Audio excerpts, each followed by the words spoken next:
آپ کو یاد ہوگا کہ گزشتہ جمعے میں نے عرض کیا تھا کہ ان خطابات جمعہ میں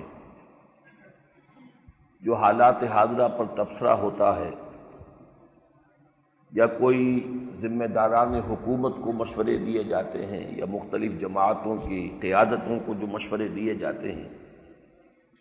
تو یہ اصل میں نہ میرا اور نہ تنظیم اسلامی کا کوئی بنیادی مقصد ہے،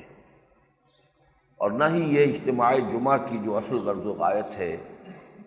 یہ اس کے ساتھ کوئی بہت زیادہ مطابقت رکھنے والی بات ہے۔ یہ اصل میں ایک ضمنی مضمون ہے، جیسا کہ میں نے عرض کیا کہ اس ضمنی مضمون کی پہلی بنیاد کیا ہے کہ حضور نے فرمایا صلی اللہ علیہ وسلم الدین والنصیحہ قیل لمن قال للہ ولکتابہ ولرسولہ ولأئمۃ المسلمین وعامتہ۔ یہ گویا کہ ایک ذمہ داری ہے، مسلمانوں کے عوام سے بھی زیادہ اہمیت ہے ان کے لیڈروں کی، قائدین کی، جن کے ہاتھوں میں زمام کار آ گئی ہو کہ انہیں صحیح مشورے دیے جائیں، کوئی غلط کام کر رہے ہوں تو ٹوکا جائے۔ یہ فرمان نبوی ہے جس کا تقاضا ہم اس میں کچھ پورا کرنے کی کوشش کرتے ہیں۔ اگرچہ اس میں بظاہر یہ محسوس ہوتا ہے، اور بہت سے لوگ بعض اوقات اس کو کہتے بھی ہیں کہ آپ خام خواہ یہ وقت جو ہے اس میں صرف کرتے ہیں، کوئی بات سنتا نہیں، کسی بھی آپ کے مشورے پر عمل تو ہوتا نہیں۔ میرے نزدیک یہ بات صحیح نہیں ہے، حقیقتاً ایسا نہیں ہے، ان چیزوں کا اثر ہوتا ہے۔ وہ اقبال نے جو کہا ہے کہ دل سے جو بات نکلتی ہے اثر رکھتی ہے، پر نہیں طاقت پرواز مگر رکھتی ہے۔ یا فارسی میں کہا کسی نے کہ از دل خیزت بر دل خیزت۔ بہت سے چینلز جو ہیں وہ غیر مرئی ہوتے ہیں، غیر محسوس ہوتے ہیں، نظر نہیں آتے، بات پھیلتی ہے، بات پہنچتی ہے، اس کے اثرات بھی ہوتے ہیں، فوری طور پر نہ ہو لیکن یہ کہ کہیں نہ کہیں جا کر وہ بات جو ہے جمع ہوتی ہے، جس کے کیومولیٹیو ایفیکٹ کے تحت کوئی نہ کوئی خیر جو ہے اس سے برآمد ہو سکتا ہے۔ جیسے آپ سوچئے کہ اللہ تعالیٰ نے حضرت ابراہیم کو جب حکم دیا تھا وَأَذِّن فِي النَّاسِ بِالْحَجِّ يَأْتُوكَ رِجَالًا وَعَلَىٰ كُلِّ ضَامِرٍ يَأْتِينَ مِنْ كُلِّ فَجٍّ عَمِيقٍ، تو اس وقت کون سا ذریعہ تھا حضرت ابراہیم علیہ السلام کے پاس؟ وہ اذان عام، کہ لوگوں میں اطلاع عام ہو جائے کہ آؤ اور حج کرو اس بیت اللہ کا، لیکن یہ کہ اللہ تعالیٰ ان باتوں کو پہنچا دیتا ہے۔ بہرحال جو بات میں نے پچھلے جمعے میں عرض کی اہمیت کے ساتھ وہ یہ کہ اصل بات، اصل موضوع، اصل اہمیت جس شے کی ہے وہ تو یہ ہے کہ ہم یہ سمجھیں کہ ہمارے دینی فرائض کیا ہیں اور ان کی ادائیگی کی فکر کریں، میں بھی کروں، آپ بھی کریں۔ میرا گویا کہ یہاں بیان کرنا صرف آپ سے خطاب کے لیے نہیں ہوتا، خود اپنے لیے بھی یاد دہانی ہے۔ یہ تذکیر ہونے کے ساتھ ساتھ تذکر بھی ہے، اپنا سبق بھی آدمی دہراتا رہے تو اس سے انسان کو خود فائدہ پہنچتا ہے۔ تذکر، یاد دہانی اخذ کرنا، تذکیر کسی اور کو یاد دلانا، تذکر خود یاد دہانی حاصل کرنا۔ جیسے کہ حضور صلی اللہ علیہ وسلم نے اپنے خطبات میں فرماتے تھے اوصیکم و نفسی بتقوی اللہ، مسلمانوں میں تمہیں بھی وصیت کرتا ہوں اللہ کا تقوی اختیار کرنے کی، اور اپنے نفس کو بھی وصیت کرتا ہوں، میں نے اپنے نفس کو کبھی اس سے مستثنیٰ نہیں کیا ہے۔ اوصیکم و نفسی بتقوی اللہ۔ اس اعتبار سے میں نے پچھلے جمعے میں جو بات عرض کی تھی وہ اس آیت کے حوالے سے جو میں نے آج جو آیات تلاوت کی ہیں ان میں مرکزی آیت وہ ہے، اگرچہ اس سے پہلے ایک طویل آیت اور اس کے بعد دو آیتیں، میں نے آج 4 آیتیں پڑھی ہیں۔ وہ مرکزی آیت کیا تھی جس پر کہ مفصل گفتگو ہو چکی ہے؟ یا ایھا الذین آمنوا آمنوا باللہ ورسولہ والکتاب الذی نزل علی رسولہ والکتاب الذی انزل من قبل۔ یہ پکار ہے اہل ایمان سے، ان کو پکارا جا رہا ہے، ان کو دعوت دی جا رہی ہے، ایمان کے دعوے داروں ایمان لاؤ جیسا کہ ایمان لانے کا حق ہے۔ گویا کہ ہم میں سے ہر شخص کو سب سے پہلے یہ سوچنا چاہیے اور یہ جائزہ لینا چاہیے، اپنے گریبانوں میں جھانک کر اپنے دل کی گہرائیوں کے اندر ذرا اتر کر دیکھیں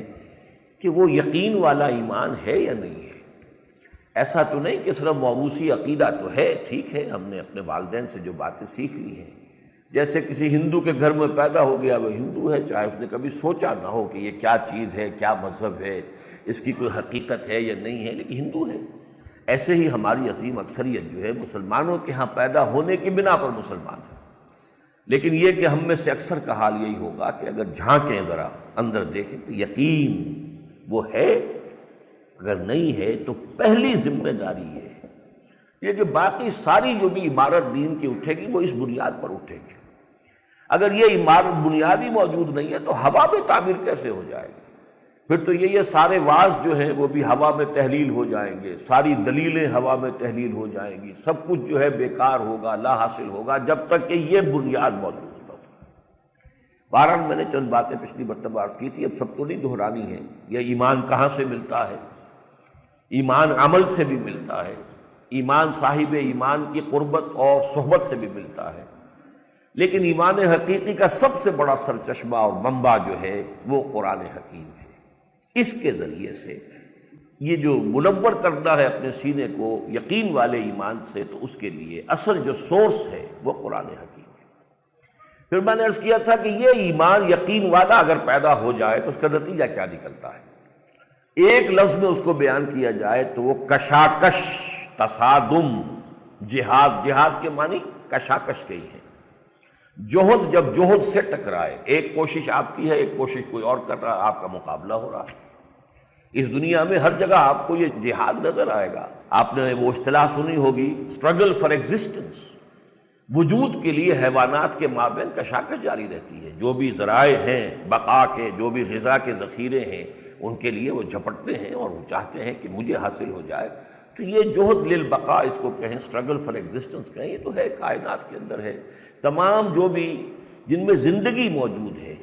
ان تمام میں آپ کو یہ جوہد اور جہاد ملے گا، لیکن جہاد ایک ہے اپنی بقا کے لیے، حیات کے لیے، ایک جہاد ہے کسی عظیم مقصد کے لیے، کسی اعلیٰ نصب العین کے لیے۔ تو زمین و آسمان کا فرق ہو جائے گا۔ ایک جہاد میں تو سب لگے ہوئے ہیں، لیکن ایک ہوتا ہے وہ جہاد جو انسان شعوری طور پر کسی شے کو اختیار کرتا ہے اور پھر اس کے لیے اس کو غالب کرنے کے لیے کسی نے، فرض کیجئے چاہے وہ مغالطے میں تھا، اسے محسوس ہوا کہ کمیونزم بہترین نظام ہے، عادلانہ نظام ہے، یہی انسانوں کے اندر ان کے مابین جو ظلم ہے، استحصال ہے، اس کو ختم کرنے کا صحیح ذریعہ۔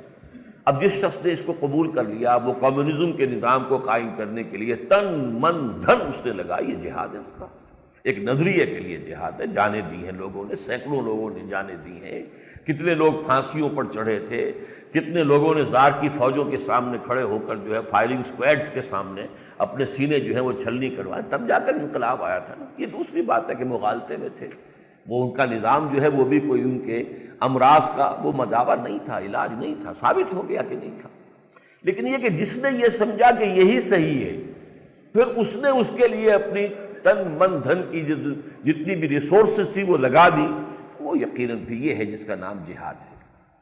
تو اگر ہم نے مان لیا اللہ ہے، آخرت ہے، رسالت ہے، قرآن حق ہے، جیسے کہ ایک دعا میں الفاظ آتے ہیں حضور کے، انت الحق ووعدک الحق وقولک حق ولقاؤک حق والجنت حق والنار حق والساعة حق ومحمد حق والنبیون حق والقرآن حق۔ یہ حضور کی جو تہجد کی دعائیں ہیں ان میں سے ایک دعا یہ بھی ہے۔ اب سوچئے کہ یہ چیزیں سب حق ہیں، ہم نے مان لیا ہے، تو اب جو کشاکش شروع ہوگی، تین اس کے میں نے مرحلے آپ کے سامنے پچھلی مرتبہ بیان کیے۔ پہلا مرحلہ تو خود اپنے اندر شروع ہو جائے، اندر دل میں روشنی آ گئی ہے ایمان کی اور یقین کی، لیکن نیچے نفس کے تقاضے بھی تو ہیں نا، ان النفس لامارۃ بالسوء، دل کے بالکل نیچے بیٹھا ہوا ہے آپ کا بطن، آپ کا شکم، اس کے تقاضے ہیں، وہ چاہتا ہے اسے بھرا جائے۔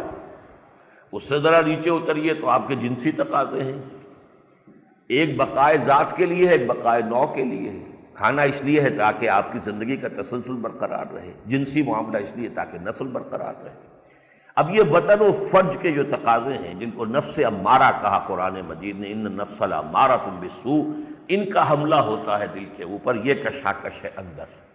لہذا جہاد سب سے اعلیٰ حضور نے فرمایا، جب پوچھا گیا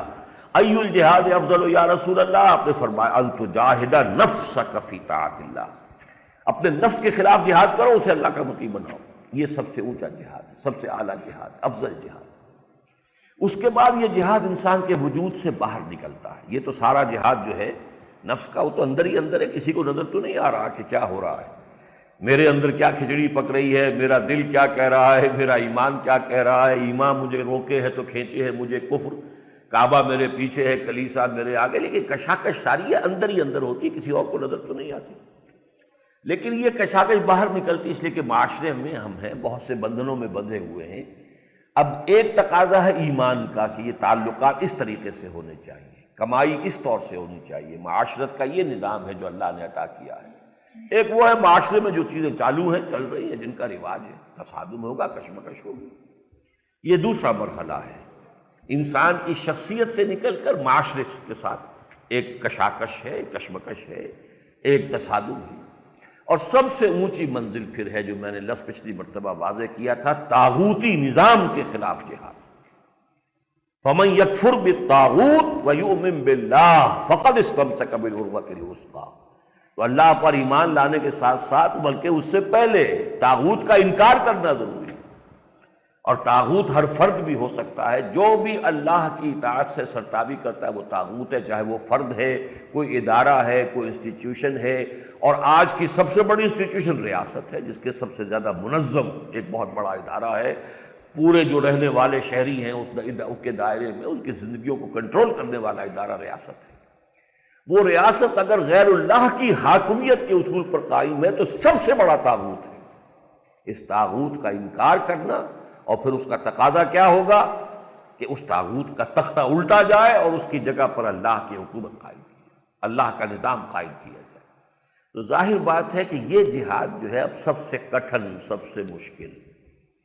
پہلا جہاد تو بہرحال اپنی ذاتی شخصیت کے اندر ہی ہوتا ہے، دوسرا جو ہے بہرحال محسوس تو ہو جائے گا، گھر والوں کا تقاضا کچھ اور ہے، اہل و عیال کی پسند کچھ اور ہے، رشتہ دار کچھ اور چاہتے ہیں، آپ کسی اور طرف چلنا چاہتے ہیں، کشاکش تو ہوگی، وہ محسوس تو ہو جائے گی۔ لیکن بہرحال اس میں کوئی جان کا اندیشہ نہیں ہوتا، اس میں یہ ہے کہ کوئی ناراض ہو گیا، کسی سے آپ کے تعلقات کشیدہ ہو گئے، کچھ یہ ہو گیا، وہ ہو گیا، آپ کو نقصان پہنچ گیا، ٹھیک ہے۔ لیکن یہ کہ یہ جو آخری مرحلہ ہے اس میں تو نقد جان ہتھیلی پر رکھ کر میدان میں بھی آنا پڑتا ہے، اس لیے کہ ایک نظام کو بدلنا اس کا نام تو انقلاب ہے، اور انقلاب تو بغیر خون دیے، جانے دیے آج تک کوئی انقلاب نہیں آیا۔ اگر آ سکتا تو انقلاب محمد ہی آتا صلی اللہ علیہ وسلم بغیر جانے دیے ہوئے، لیکن آپ کو معلوم ہے وہاں بھی سینکڑوں صحابہ نے جانے دی ہیں، سینکڑوں، اور ایک صحابہ کی زندگی جو ہے وہ ہمارے لاکھوں اور کروڑوں کی زندگی سے زیادہ قیمتی، سینکڑوں کی جانے، 70 تو صرف غزوہ احد کے اندر شہید ہو گئے، 70 اصحاب صفہ کو لے جا کے انہوں نے ذبح کر دیا ہے۔ تو یہ تو وہاں کیفیت ہوئی ہے، تب جا کر کہیں وہ انقلاب جو ہے وہ برپا ہوا ہے، نظام قائم ہوا۔ اس حوالے سے یہ جو مشکل ترین ہے کہ طاغوت کے غلبے کو ختم کر کے اور حق کا غلبہ، اس کے لیے اصطلاحات بہت سی ہیں۔ اللہ کی حکومت قائم کرنا، دین کو غالب کرنا، لِیُظْہِرَهُ عَلَى الدِّینِ کُلِّهِ،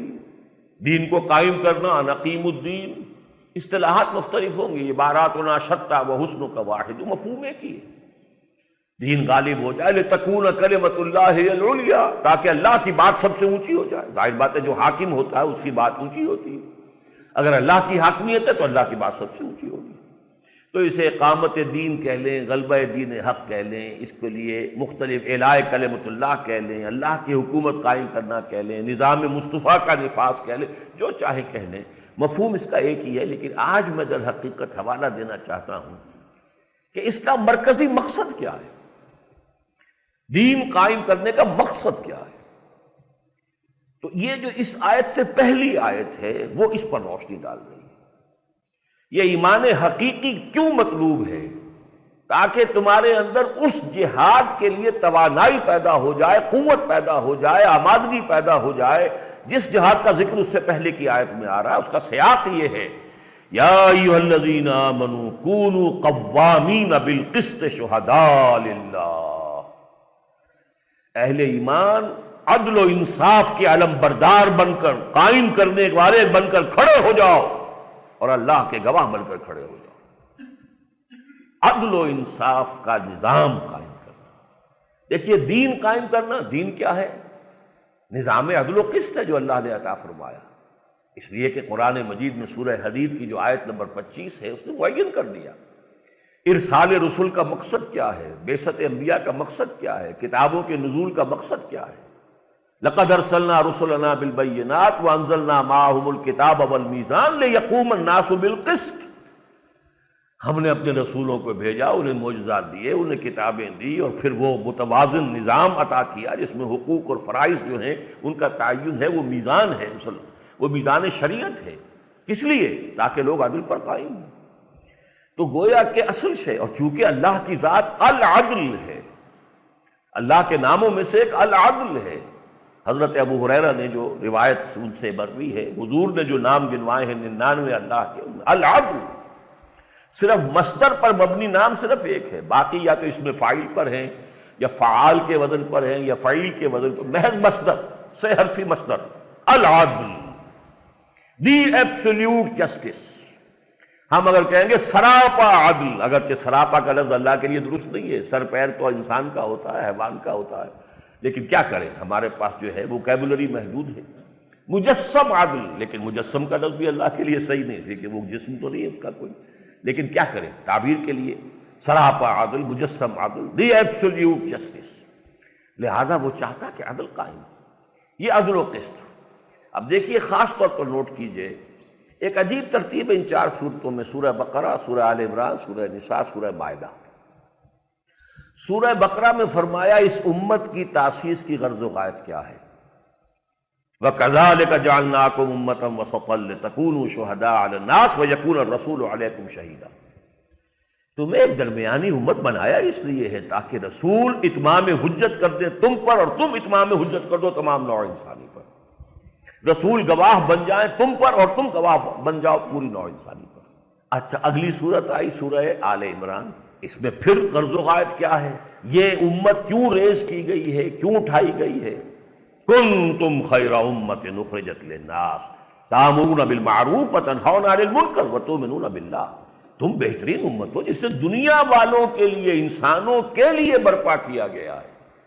دنیا کی تمام قومیں اپنے لیے جیتی ہیں، ان کی زندگی اپنے لیے، بھاگ دوڑ اپنے مفاد کے لیے، اپنا غلبہ، اپنا اقتدار، اپنے مفادات۔ تمہیں دنیا والوں کے لیے جینا ہے، انسانوں کے لیے جینا ہے۔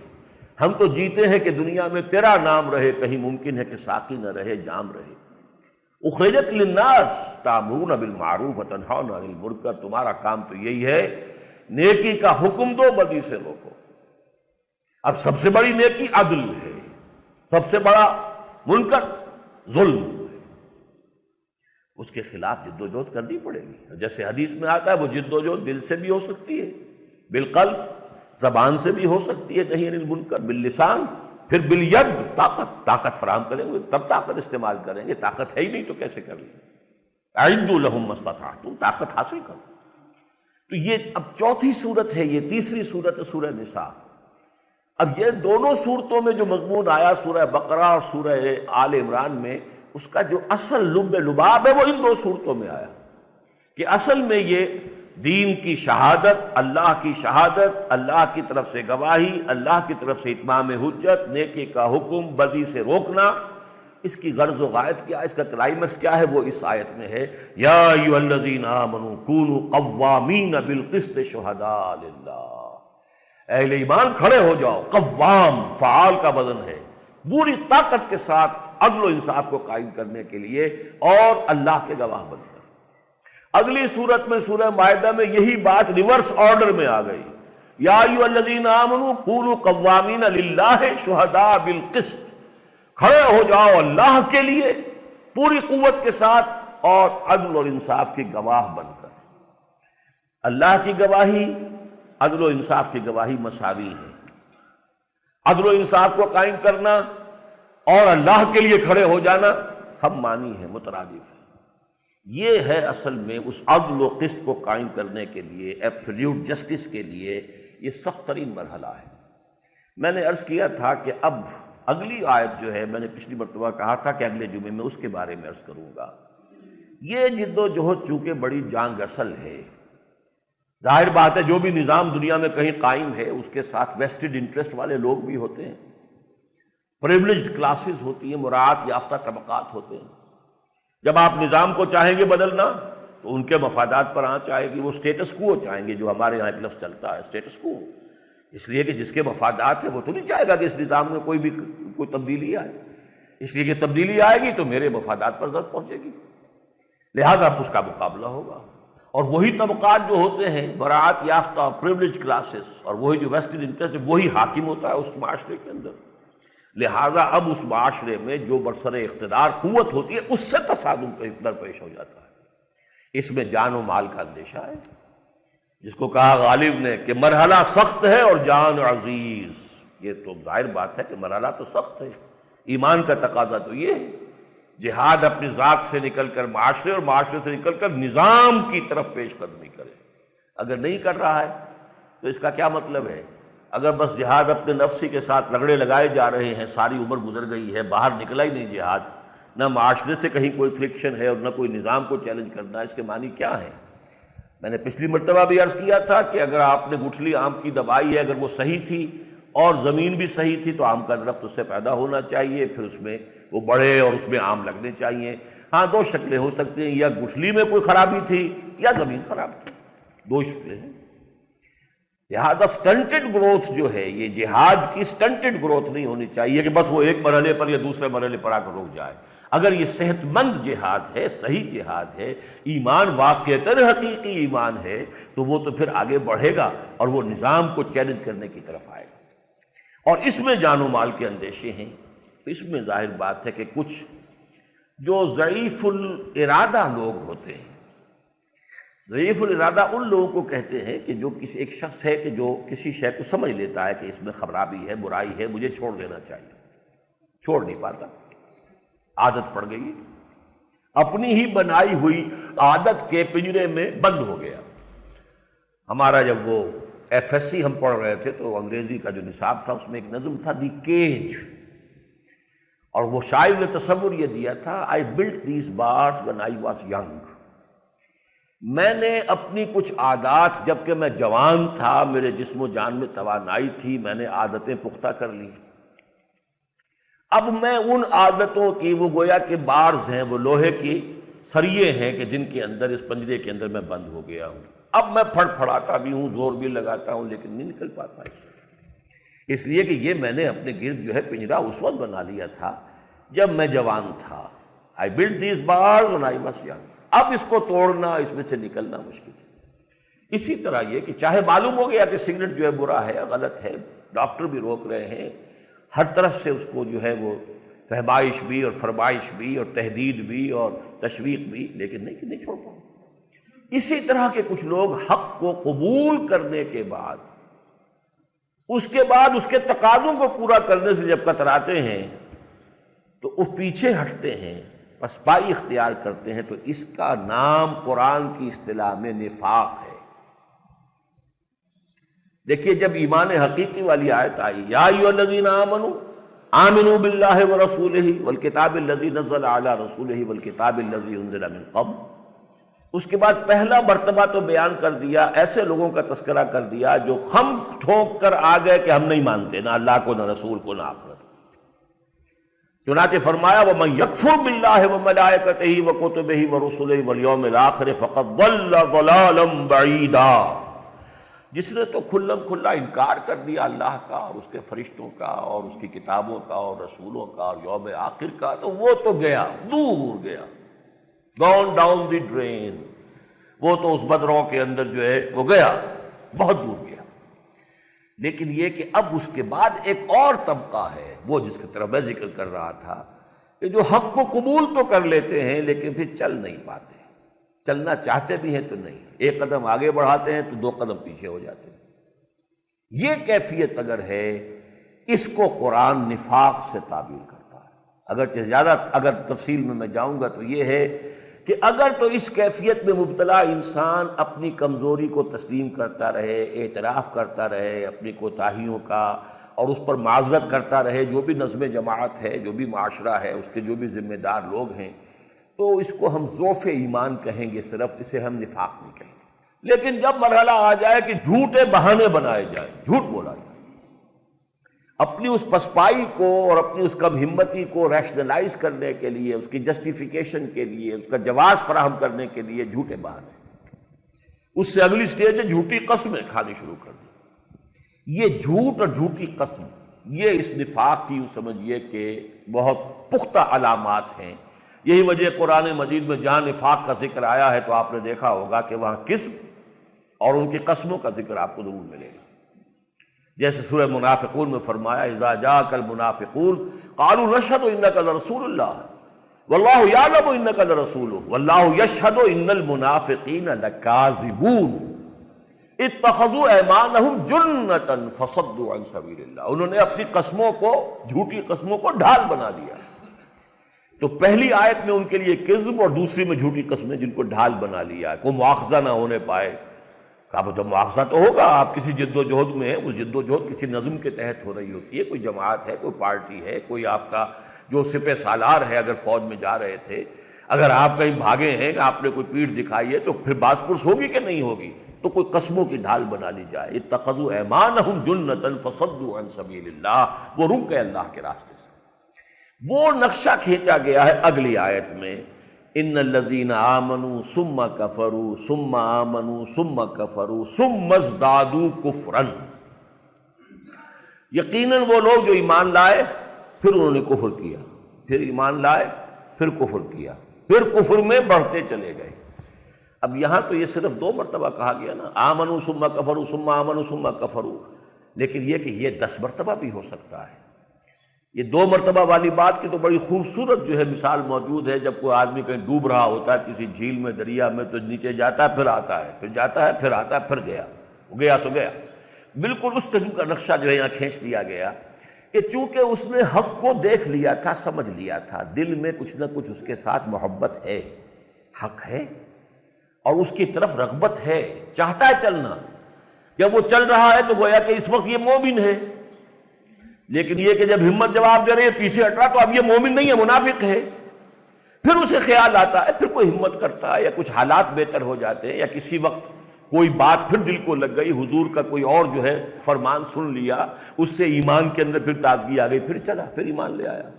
لیکن پھر اس کے بعد پھر وہی اپنی کمزوری اور اپنی جو بزدلی ہے وہ آڑے آ گئی، پھر پیچھے ہٹا۔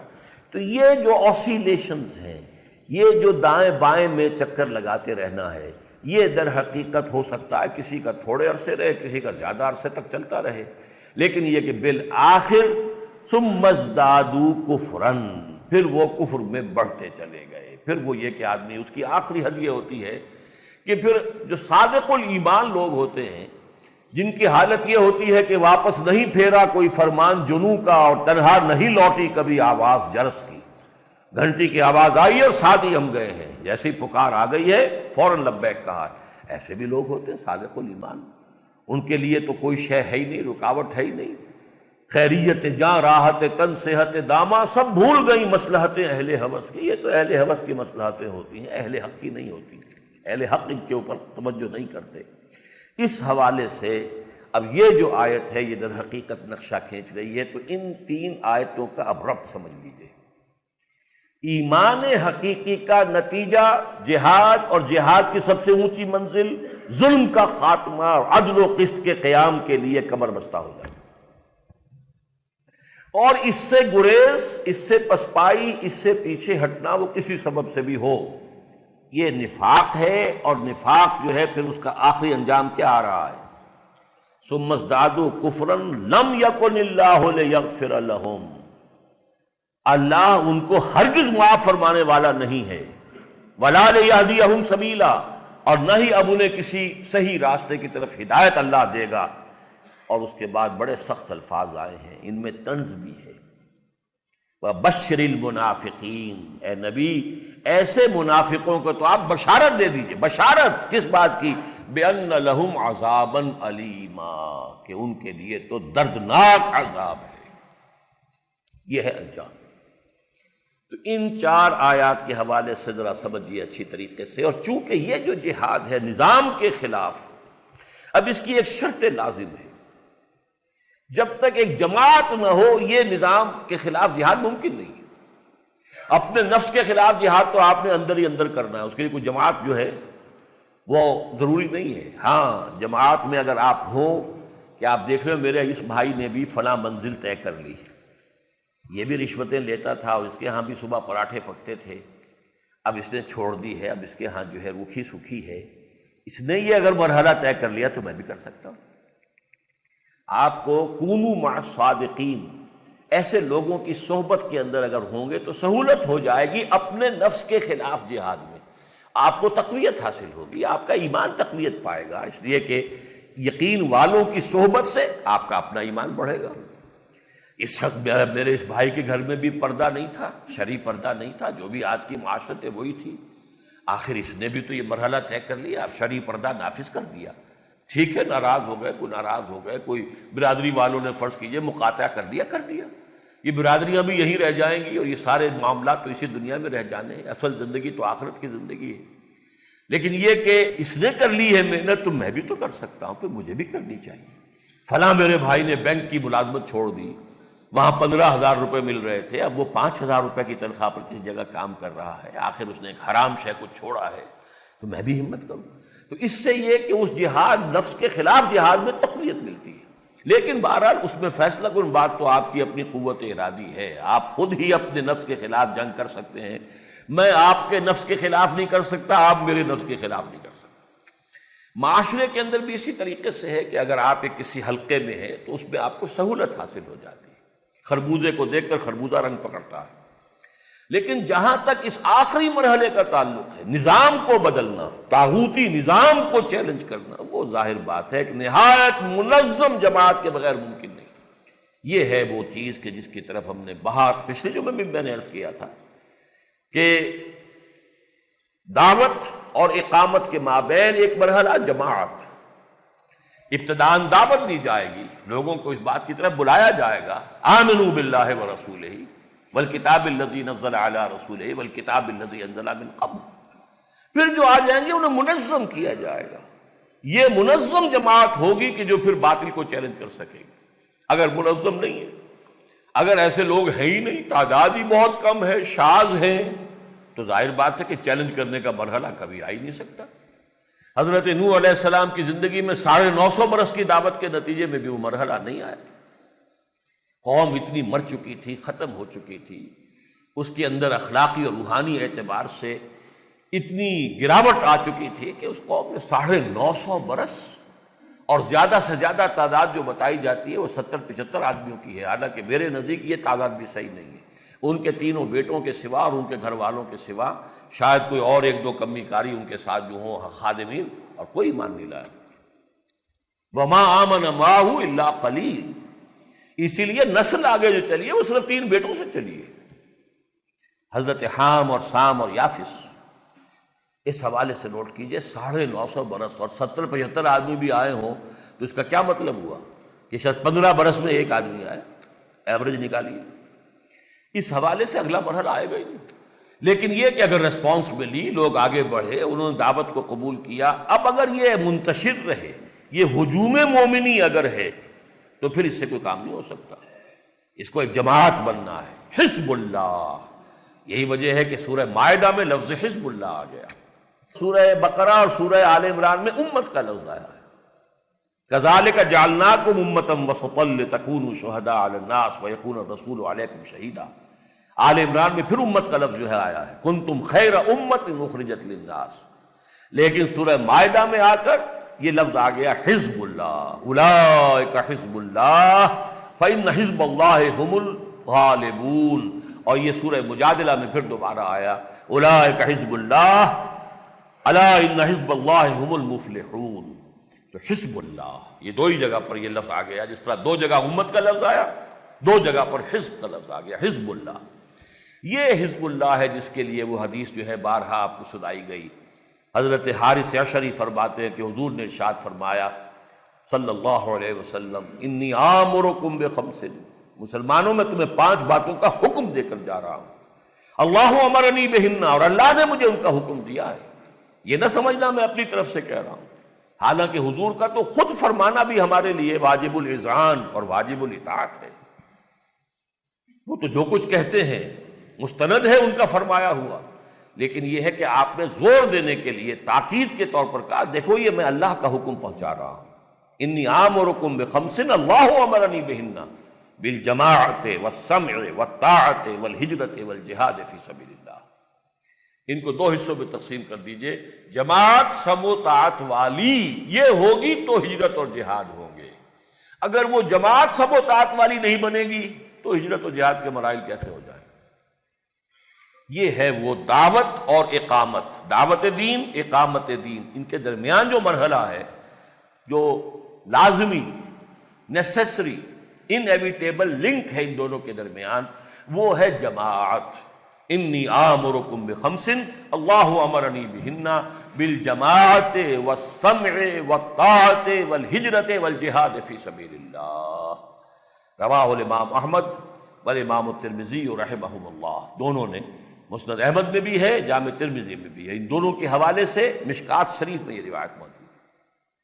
اور جیسے کہ یہ سم و طاعت والا لفظ جو ہے یہ پھر اس حدیث میں آیا ہے کہ جس میں حضور نے خود پھر جب وہ مرحلہ حزب اللہ کا آیا ہے تو جو بیعت لی ہے، پہلا مرحلہ تھا حضور پر ایمان لے آنا، بس ایمان لے آئے تو مومن ہو گئے، مسلم ہو گئے، یہ پہلا مرحلہ تھا۔ اس وقت بھی اطاعت تو فرض تھی، جو رسول کہیں گے وہ ماننا ہوگا، ہر مومن کے لیے واجب الاطاعت ہے، وما ارسلنا من رسول الا لیطاع باذن اللہ۔ لیکن جب مرحلہ آیا کہ اب اسے حزب بنانا ہے، پارٹی بنانا ہے اللہ کی، تو آپ نے بیعت لی اثر نو۔ حضرت عبادہ ابن صامت جو فرماتے ہیں رضی اللہ تعالی عنہ،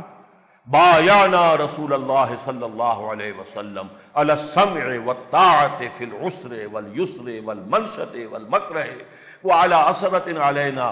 وعلی لا ننازل امر اہلہ وعلی ان نقول بالحق اینما کنا لا نخاف فی اللہ لومۃ لائم، متفق علیہ۔ بخاری اور مسلم دونوں میں یہ روایت موجود ہے حضرت عبادہ ابن صامت سے۔ وہ فرماتے ہیں کہ ہم نے بیعت کی تھی اللہ کے رسول سے، کس بات کی؟ علی السمع والطاعت، سمع و طاعت، کہ آپ کا ہر حکم سنیں گے اور مانیں گے، اطاعت کریں گے، فی العسر، تنگی میں بھی، والیسر، اور آسانی میں بھی، والمنشط، اس میں بھی کہ ہماری طبیعتیں آمادہ ہوں، انشراح حاصل ہو ہمیں، والمکرہ، اور اس پر بھی کہ چاہے ہمیں اپنی طبیعتوں پر جبر کرنا پڑے، طبیعت آمادہ نہیں ہے۔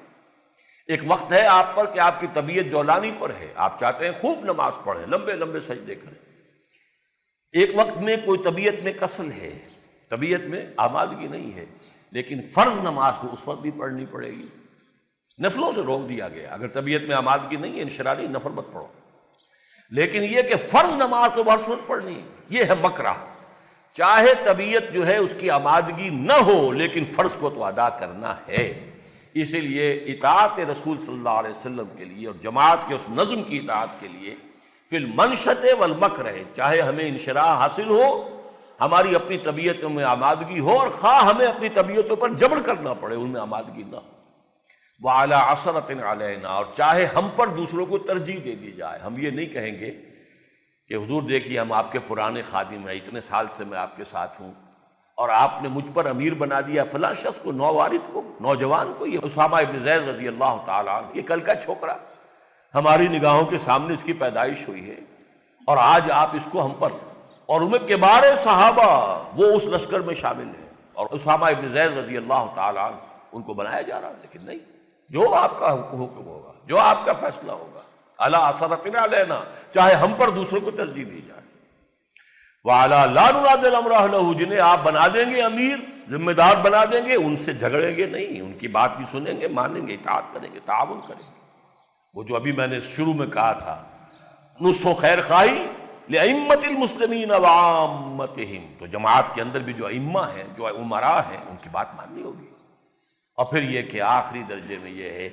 کہ وَعَلَىٰ أَن نَّقُولَ بِالْحَقِّ أَيْنَمَا كُنَّا لَا نَخَافُ فِي اللَّهِ لَوْمَةَ لَائِمٍ، البتہ جو ہماری رائے ہوگی، جسے ہم صحیح سمجھیں گے، وہ کہیں گے ضرور، چاہے کسی کو اچھی لگے، کسی کو بری لگے، اس وجہ سے کہ کوئی ملامت کرے گا یہ تم کیا کہہ رہے ہو، اپنی زبان کو تالا نہیں لگائیں گے، ہم بند نہیں کریں گے زبانیں، اپنی بات کہیں گے، لیکن مطلب کیا، بات کہہ کے پھر جو فیصلہ ہوگا اسے قبول کریں گے۔ یہ ہے وہ جماعت کا نظم کہ جس کے بغیر یہ جہاد نہیں ہو سکتا۔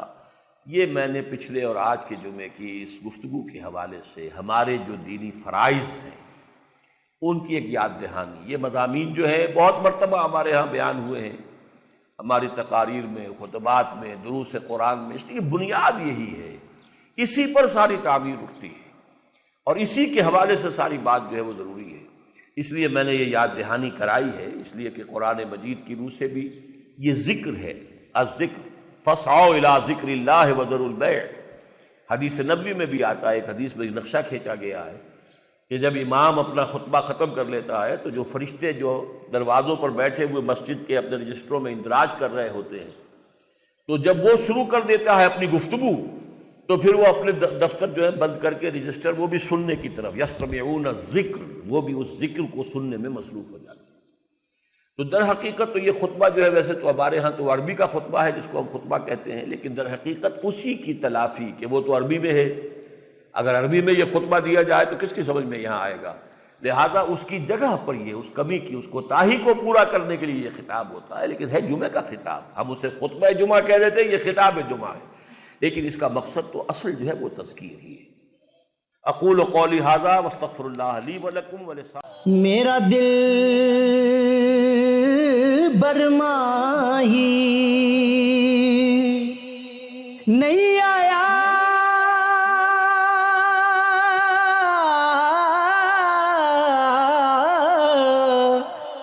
میرا دل برماہی ایویں بولنا جھوٹے آقا،